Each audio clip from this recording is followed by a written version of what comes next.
Hey everyone, how's it going? Seems like there's 10,000 leaf blowers going on in the background, but we're just gonna roll with it. I got this interesting box. I normally don't buy stuff when I see photos of it on social media, especially since I don't really pay too much attention to social media anymore. But this one really caught my interest, and I figured it might be worth sharing. The other thing is, I'm actually curious as to if there's something even further I can do with this particular product. Let's crack into it and see what we're talking about. I like opening boxes with scissors because it gets everybody all worked up. So this thing cost me 50 bucks or so US, including shipping, directly from China. Nice packaging, okay, cool. It's this little guy, Mac Clock.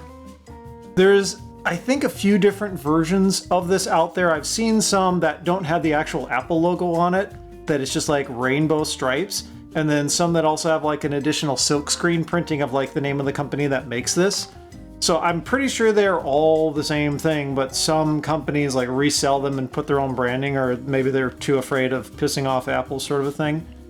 But I mean, first impressions actually are pretty good, even of the box, right? Like the box is nice quality. They're using the correct font. It's Garamond. Nice color photos. They've got the Happy Mac on top. They're absolutely violating all sorts of intellectual property, like with this, right? Let's not kid ourselves, but I mean, that's what the internet's for, I guess. Right off the bat, we've got USB-C. It's a good sign. And then take a look at the unit itself in here and what else you get. Some stickers, that's neat. And then looks like it's a little instruction manual, both Chinese and English, simple enough. If you haven't figured it out, this is basically an alarm clock. It's a little more yellow of a color than I was hoping for. I mean, obviously it's an original Mac. They didn't put any silk screening on the front, so it can be whatever you want, right? Like a Mac Plus, a 128, 512, anything that looks like this. And I'm realizing there is no logo on the front, and they give you the sticker for that. So you can kind of pick how much wrath do you want to incur.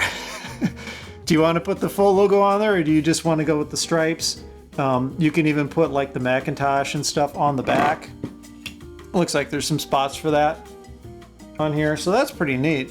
The thing that I found also kind of whimsical about this is, you notice it's got this floppy disk. Like, obviously it's not a working floppy disk, but there's apparently some kind of like real eject mechanism in here. Oh, what? Wait, what? Okay, what's that supposed to do? I push it in and it beeps. How does that... Let's read the instructions. Why can't I get it to stay? Oh, there. Okay, so you push it in and then down.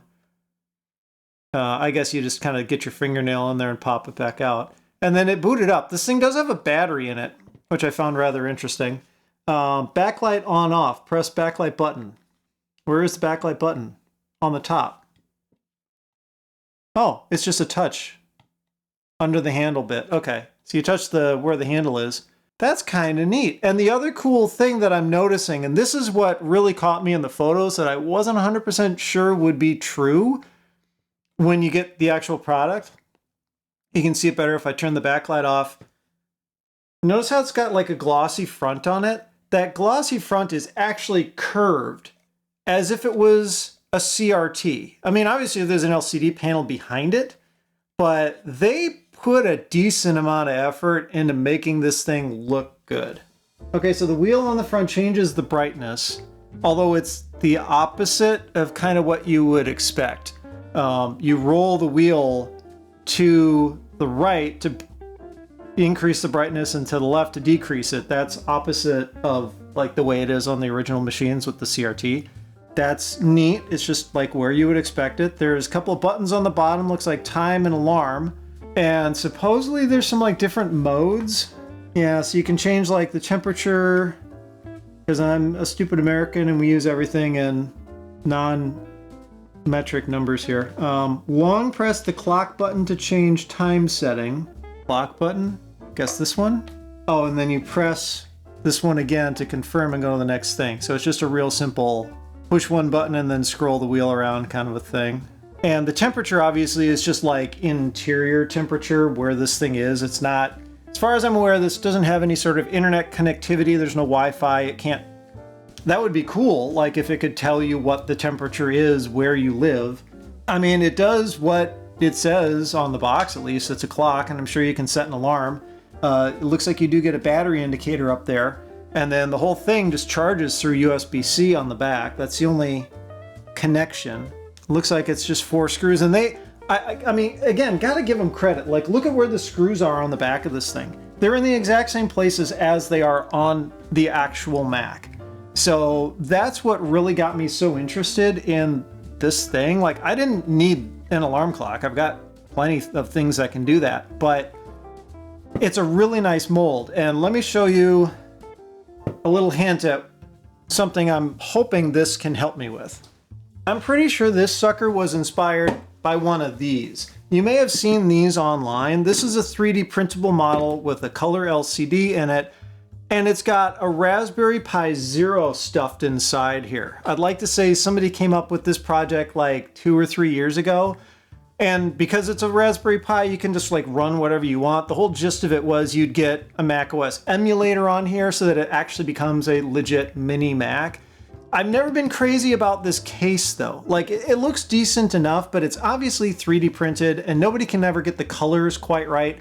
And in comparison to this model, which is way more accurate to what the original machines look like, I mean, it's kind of a night and day difference, right? Like, again, not to say whoever modeled this did a bad job. I think they did a good job, especially making it 3D printable. But do you think there's any chance I could take the guts out of this and put it in here instead? Well, as a wise man once said, don't turn it on, take it apart. Although I already turned it on, so I guess I broke that advice. I'm gonna figure out how to take the disc out so I can turn this thing off. This, I think, is probably like the shittiest feature of this whole thing. Like, I dig the disc, I think that's cute, but it's just way too fiddly. It should be just one of those simple click in, click out sorts of things that you can just use with your fingernail. It's really tricky to stick the disc in and then press it down, and then even trickier to dig it back out. Anyway, plus if you lose the disc, you're screwed. You can't turn the thing back on. Are they going to put me in the same situation that I have? They are with Real Macs, where you got to get some kind of crazy extension going in order to get down in there? The answer is yes. Rattling already. Next question is, how does this come apart? This casing is just exceptionally tight, which again is just like the originals. I find the similarities between this and the original ones uncanny at this point. They really did their homework. Okay, I'm finally starting to make some progress here. There are clips. I'm doing a little bit of collateral damage in the process, which is probably not surprising. Oh boy, I don't like all them loud snappy sounds, man. What you doing? Ooh, okay. There it is. Where did my pick go? All right. Oh, there was a connector on there too. All right, so that's the touch connector. And just a simple little circuit board, of course. So this popped off of here when I undid the screen, whatever. Obviously, I'm not going to be able to do it in this episode, but fitting the guts from this into here, there could be some possibility. I would probably have to 3D print some additional bracket things, like especially for the screen to fit in here to hold it in place. The dimensions might be a little tight. That screen might actually be slightly bigger than this one. So I might have to be careful there. It also looks like, of course, I screwed up and broke this tab, which is not surprising. But again, wait a minute. I just realized, so the screws I took out, they literally don't do anything. They don't hold it in at all. It's just the clips. Because here's where those screws go, and they don't, right? They don't do anything. And then the screws in the back, you can just see daylight right through those holes. So those are just to make it look accurate, which I wish they had used those to hold this thing together. But at the same time, I mean, kudos to them for going above and beyond to try and make it look right.